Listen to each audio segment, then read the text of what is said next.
G'day, my name's Ian Campbell from Palliative Care Australia. Welcome to Thursdays at 3, a series of conversations with people living and working at the end of life. Our very special guest this afternoon is Professor Samar Aoun, who is the West Australian of the Year for 2023 and now in line to be the Australian of the Year for 2023. Congratulations, Samar. How does it feel? Thank you, Ian. It's such a great honor. I'm so thrilled, and I'm really even more thrilled that I'm just really the voice for palliative care. I could amplify that more for the needs of the sector, including, of course, compassionate communities. That's part of palliative care. Samar, your latest award is just one of many in a really distinguished career. Let's go through your bio in a little bit more detail. You're the head of palliative care research at the Perron Institute at the University of Western Australia. You're an adjunct professor at La Trobe University. You co-founded the Southwest WA Compassionate Communities Network in 2018, and you lead the Compassionate Connectors program. You're also very involved with motor neurone disease. You're the chair of the MND Association in Western Australia. You're a director on the board of MND Australia, and you're a member of the scientific committee of MND Research Australia. And to cap it off, you're a director on the board of Palliative Care Western Australia. Internationally, you're all over the place as well. You're a busy lady. You're a lady in demand with the European Association of Palliative Care and the Public Health Palliative Care International Network. A busy lady, as I say, Samar. What do you want us to know about palliative care? It remains a mystery for many people. What do you want people to know about palliative care? You're quite right. I mean, I did say for a while that still the community is confused about what palliative care is about. They just think it's only end-of-life care. And therefore, they miss out so much on having that quality of life until death arrives, or that family support, or that spiritual, psychosocial support, and later on bereavement support.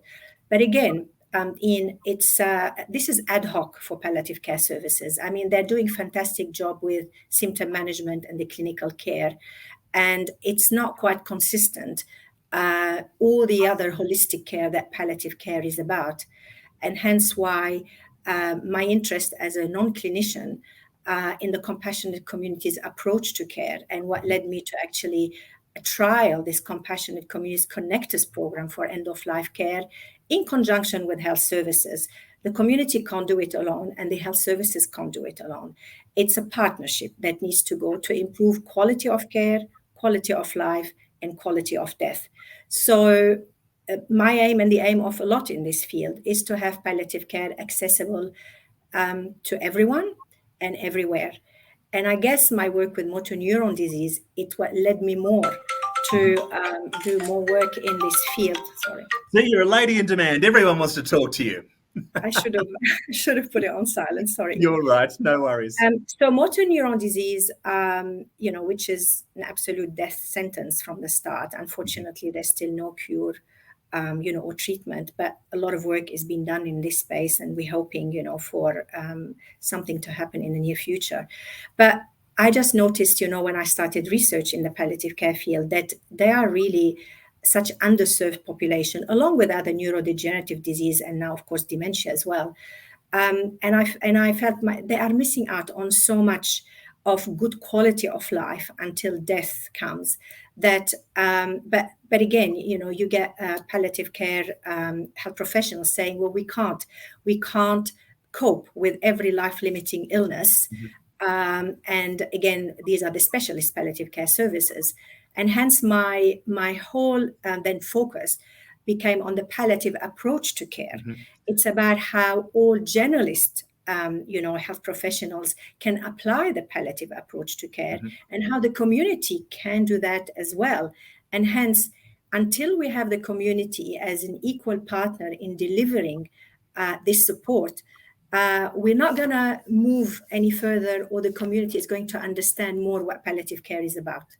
Samar, I'm keen to pick up a few of those points, especially your community-based approach to palliative care and your interest in MND. But at the heart of what you've just said is receiving palliative care much sooner than perhaps many people receive palliative care at the moment. It's not just that final part of life. That seems to be at the heart of what you were just talking about, that people should get access to palliative care much, much sooner than perhaps they do now. Yeah, absolutely. And again, from the diagnosis stage, it's important so that they are connected with the whole palliative approach to care. And every health professional, every single person in the community needs to know how to support them when they get this bad diagnosis. Again, through, that's part of the research I've done. How do you deliver bad diagnosis and how do you receive it? And again, that's an issue for motor neuron disease because 40% of a national survey said they didn't have it in an empathy and a compassionate way, when they knew that there's nothing else for them. But the ones who did were able to cope better with their journey, and it's actually that journey that matters. And again, having talked to a lot of MND, patients and families, it's not death that's scary for them. It's that journey that's going to get them there. It's all that disability, it's all that social rejection, the social isolation, the carer burden that they experience, anxiety, depression, all that. And this is where, we can all help in that journey, so that when death comes, they experience a good death after they've experienced, a good life, So this is where sort of I'm hoping to get this message across in the next 12 months. Where does your passion come from, Samar? How did you go down this path? For many people in the palliative care sector, it comes from personal experience, from family experience. How did you come to be here? Ian, because I'm a researcher, I've always focused on delivering the research outcomes and making sure they go into translation and practice. And I never really reflected on my personal journey. But ever since the state award, people ask me this. And so I've reflected more. And I guess it's like I've got three different reasons why, or led me probably consciously or unconsciously to take up, not just palliative care, but community service in general, because this is where I mix the two between my professional and voluntary work. My grandfather, who's Dr. George Aoun, he served the community in Lebanon, in northern Lebanon, again, in a selfless way, never really asked for remuneration. And he was a doctor, and there were few of them at the time. We're talking about early 1900.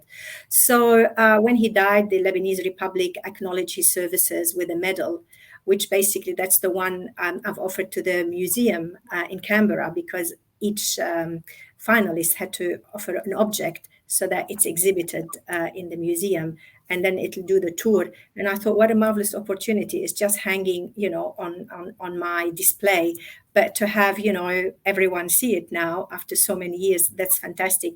So that legacy in community service is part that I grew up with. And it was great. But then off comes the war in Lebanon. And I was an adolescent at the time, but, it just marked my life so much because we had no choice in how we wanted to die. Well, we had actually four choices, either through indiscriminate shelling or car bombs or sniper fire.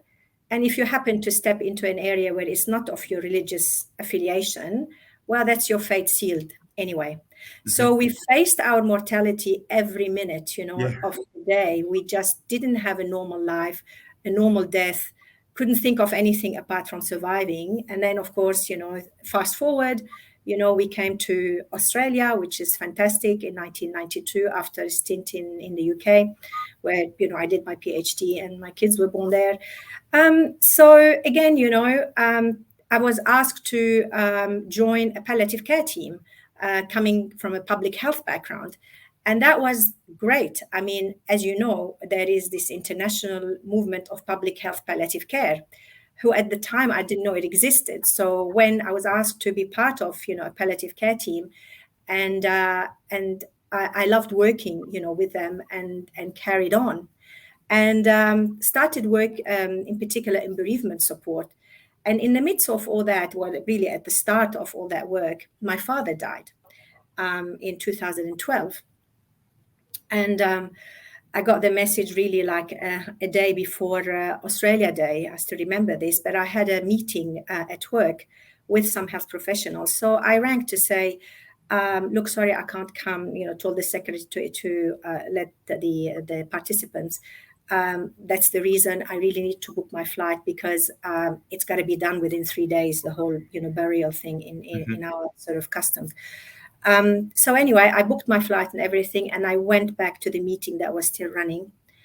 Obviously, really distressed. Not one of the health professionals who were in that room asked me how I felt.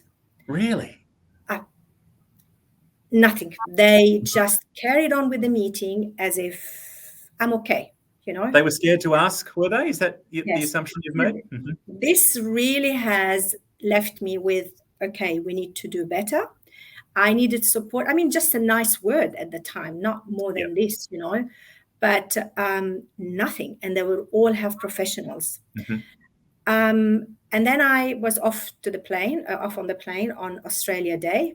Mm-hmm. And the contrast of having my community, when I got there, support me so well, looking after all the funeral, business. I didn't have to deal with that. I felt I was carried on a cloud the whole week I was there. We had 3 days of mourning in the church hall, and everybody who knew us came from all over Lebanon and just sat with us, and we chatted. I just resolved my grief in those 3 days because the community did such a wonderful job in supporting me and supporting my family. And hence, when I came back and I thought we really need to do it better, what I've experienced is not great, back when I was here in Australia. And this is then when I started looking and I heard about compassionate communities. And I thought, wow, this is what I had back home, back in Lebanon, of course, I call it home as well as Australia. That kind of, in a way, fast-tracked the work that, I wanted to do in that space. Yeah. I get goosebumps hearing you share that story and where it has led in this sort of compassionate communities network model that you've been a pioneer in. And that's really at the heart, that's really the infrastructure for this community-based approach to palliative care that you advocate for. Tell us a bit more about the Compassionate Communities Network, what it is, what it does, what you hope it does. Well, everybody needs to have, start thinking and talking in a compassionate way. You don't need to have as such a network, but it's good to start having those conversations in the community. But for us, we just needed a committee to start organizing death festivals, dying to know days, advanced care planning workshops. So we got together as a network to start this education and awareness. And our main goal was that everyone in the community needs to know what to do when someone is caring, dying, or grieving. It's everyone's responsibility and it's everyone's business, but people need, in a way, permission to help. We've got so many assets in our communities, and all communities have got that they would love to help, but they feel that they are imposing. There's privacy, confidentiality. And on the other side of it, you have people in the community, and there's a lot of them. They've lost the skill to accept help. Yes. That is the problem. And this is what we're trying to teach people. It is okay to accept help, because if you don't do this, you're not doing a favor for your community to skill them on how to actually provide help. I mean, you'll benefit, of course, but it's not just about you. It's about how you're going to contribute to your community getting better death literacy and grief literacy in a way they need people to practice on. And then what goes around comes around. This is how it works in the community. So we needed to work on both basically groups. Please accept the help, because if you don't do, you are shutting around you all the social networks, and you'll become socially disconnected.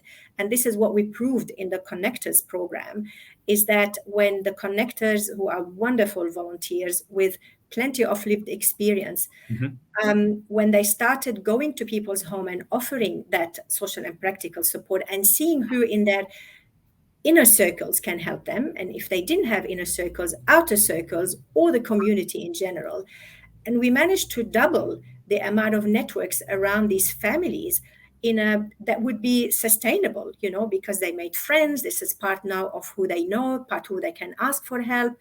And we had 50% of the people referred to us who are home alone, not because they didn't have families, but they are disconnected. Either their kids are overseas or in another place in Australia. So it was really very rewarding to just get this research evidence, because we wanted to prove that it's not just a lovey-dovey approach. I mean, it Yes. makes sense because Yeah. social relationships are really important, and there are a lot of big trials showing that people who have good social relationships, they have better health, they are happier in life, they live longer, and the opposite is true for those who don't have good social relationships. And other studies showed that people with social relationships, good ones, there is an impact of this Yeah. on reducing their mortality more than if they cease smoking or reduce their alcohol consumption or reduce their weight. So that powerful thing. But what we wanted to know from the Connector program, are we going to increase social connectedness in a way that all the other trials done, will work for us? So we know now that with increasing social connectedness, it will follow that the health of the community is going to get better Yeah. in terms of mental and physical health. What if someone listening to this wants to make their community a compassionate community, wants to be one of those connectors, perhaps? What would your advice be? How does someone start this process in their local community? Yes, and I get asked this a lot, and I'm really hoping to help as many people as possible and have more people do that work moving forward, obviously more like sort of train the trainer. So what I'm advising people for the near future now, we run connector training programs. And it's very practical. It's one day. So the connectors are part of this training program. They come and explain what it's like for them to work with families in these situations. So once we have sort of more people with that knowledge, they can start and in their own community started bringing in more connectors and telling people, look, we have this service now, and telling the health service we have this service, because it's the health service who's going to refer those patients originally. But then it doesn't mean that the community can't do referrals, within them. I mean, it doesn't have to be somebody who is already registered with the health service. Primary care referrals are going to be key, because what we have noticed is that, and the connectors have said that, it's better if we start upstream, because we did get families referred to the program who were too much towards the end, not because palliative care services referred late to the connector program, because they were referred late to the palliative care service. So by the time we knew about them, they were really too exhausted to actually think about how we're going to get more community engagement around us. So this is why we partnered again with the WA Country Health Service, but with the chronic disease team. So people who have got terminal illnesses or chronic disease, and then, that's upstream. And that's worked better because we did have, at least 12 months to work with, some of these families and prepare them well for the journey. I was So- talking to a mum recently, Samar, about her paediatric palliative care journey with her daughter, who sadly passed away earlier this year. And I asked her, what was the best thing that somebody did for you during your palliative care experience? And it was mow the lawn. Somebody came and mowed her lawn. She was feeling the pressure of the lawn growing, the grass growing, the judgment of the neighbourhood. And it was someone who simply came and mowed their lawn. And it sounds like the Compassionate Communities Network takes care of big and small. They mow the lawn, but can do so much more. It's a wide scope of work. Yeah, and there's the little things that matter, and that matter to these people. Yeah. Because when you do those little things, you showing people you love them. You are sharing in maintaining their dignity. They matter to you. So it doesn't have to be big things. And that's absolutely what came across the Connector program. Again, mowing the lawn, cooking a meal, putting the washing up on the liner, taking the kids to school. You know, and when we looked at all the domains of help, you know, like transport, you know, taking to people to medical appointments, all that stuff, 80% of the needs were social. So the connectors in general, they, you know, the stories, you know, of course, I connected with them on a fortnightly Zoom meeting so that, you know, I can hear what's happening in those families.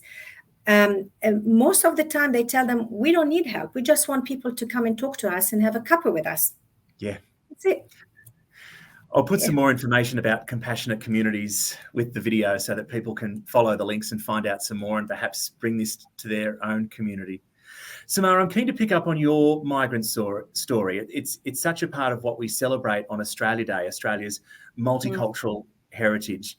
You came to Australia in 1992 and you touched on it earlier in a way, I guess, the influence that your younger years in Lebanon had on you and perhaps your approach to death and dying, given that your mortality was a part of every single day.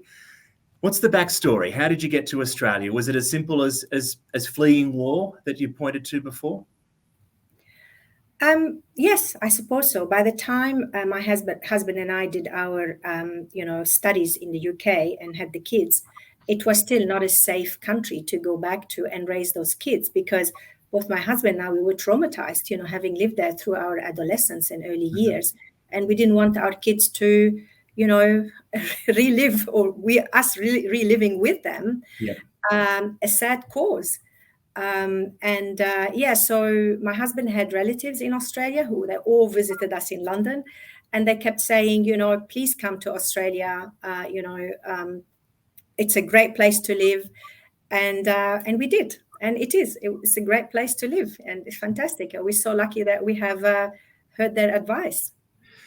What can you share with us about Lebanon that perhaps we might not know? So much of what we know about Lebanon comes from the news, and it's not always good news. But what would you like to share with us about Lebanon, your birth country? What do we want to know about Lebanon? Look, it's a beautiful country. I mean, even friends who visited just fall in love with the beautiful nature, with the beautiful people who are there, you know, or that warm culture, that community spirit. But, you know, it's just, unfortunately, it hasn't been shining through with all the, you know, the war we have been through and all the religion divide. I mean, it's all political. It's not about religion, you know. I mean, it's and this is why, you know, we you know, as growing up in this country, you couldn't really adopt a cause and feel passionate about it because it was all over the place. You know, everyone was fighting everyone. Yes. So you couldn't say like, oh, you know, you're going to get, you know, this line and this is going to get us to a safe place. And then things tips over, you know, it's very confusing for Lebanese people to actually have a sense of patriotism when we don't have leaders who have got that. And unfortunately, you know, these leaders have been there for such a long time. And it runs in families. So, yeah, all I can say that we were lucky that we left, but we have gone there nearly every year when things were okay. Because, you know, again, you can't really, these are our roots and what made us who we were, where we are now. And we help whatever we can, but there is no light at the end of the tunnel still, unfortunately, and that makes me very, very sad. Yeah, me too. Is there anything we can learn about death and dying from Lebanese culture, from Arabic culture, that we can bring here to Australia? Well, that's it, you know, that there are compassionate communities. So that's how things were, you know, in those cultures. And there are cultures, not just, you know, from my culture who do it well, like the Irish do it well, the Aboriginal people do it well, the Maoris, you know. So I guess it's quite interesting how only when it's become an academic field that sort of we're raising the light on it, you know. I mean, to actually tell somebody who's from these cultures, about compassionate communities is like, as you say, suck eggs, like it's Yes. just like what? You need to teach this stuff to Australians? Yeah. so like, but in the Western culture, we've lost it, unfortunately. Of course, not all places and areas, but in general, because of this individualistic, way of living, I mean, again, there's no community or, extended family living together anymore. It's just the way we live, and the more we are socially connected internationally, the more we are locally disconnected, which is unfortunate. I mean, with all the social media and everything there Yes. is, you'd think that people, are so well connected, but then it didn't stop the increase in depression, anxiety, No. suicide rates, all that stuff. So which means we need to see each other. We need to talk to each other because, again, science showed that there is a certain biological, and I'm not in this field, but this is what I hear from my colleagues, there's certain biological reactions that happen physically in your body when you connect with people and talk to them, and hug them, and just share some love and laughter, and friendship. And that's not going to be beaten by anything in terms of IT, or artificial intelligence and all that stuff. So back to the essential, back to nature, people, just be there for each other, learn how to support people. Again, back to my experience with grief and my colleagues. That's one thing that we are hoping to achieve with the compassion communities is what to say and not to say, because this is all what people want to know, I don't want to be saying the wrong things to create more damage. So if people know exactly, 1, 2, 3, 4, these are the things, try not to say that, and everything else will fall in place. It's simple, but people don't know it. And I didn't know it. I'm not saying I came from, this is why I was attracted. I said we could do it better than this. And I certainly started by teaching myself and learning, and then, hopefully everyone else can. The other thing, Ian, when you told me how do people start compassionate communities, the other important project that we're doing with the local government, Bunbury City Council, is to get a compassionate charter, because it's going to basically glue the whole community together into focusing on being compassionate, whether workplaces, whether schools, whether faith organizations, whether, the aged care sector, sporting organization, art galleries. So in a way, it brings the conversation at a higher level, not just, at the level that we've got it now, if you have a terminal illness, which is very important. And with the preliminary work that we started doing with the community consultations and forums that we are doing in the city of Bunbury, people want to have something tangible. Okay, tell us how we can help. So one of the things that they really understood is the connector program. Yes, we can be volunteers. We can do this thing if we are shown how to do it. So that's wonderful. If we can increase the number of people who, are interested to adopt that kind of volunteering model, because again, it's different to a hospice model or the traditional hospice model, especially when we are now in an era where all research is showing that volunteers rate are dropping. People are not really, and COVID-19 didn't help in this either. So to get people to know that the way they're going to volunteer, it's about spreading more compassion. That is really something that the community is happy about. And there are a lot of compassionate communities. Ottawa is a compassionate city, Bern, Köln, and few of the US, so again, that's something that we need to work on in every, place in Australia. And Samar, just finally, talking about compassionate communities and hearing the impact they have at that local level, what would your pitch be to government, I guess to state government and federal government that fund our health system? I imagine a compassionate community saves the health system money because of the benefits that you've pointed to. How can state government, how can federal government support a compassionate community? Is it investing more in palliative care services, or is there what can those higher levels of government do?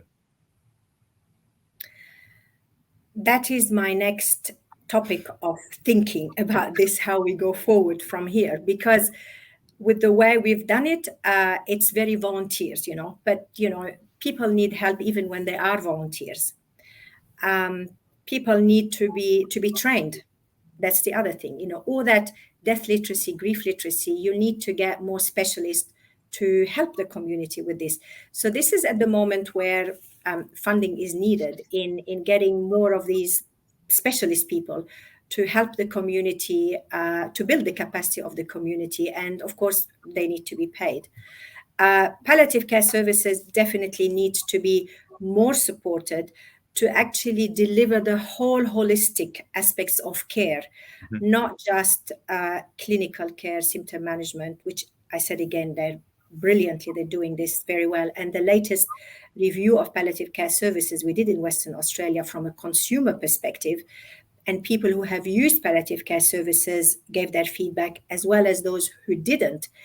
And invariably, those who had palliative care rated all the services at much better quality than the ones who received non-palliative care services to help them.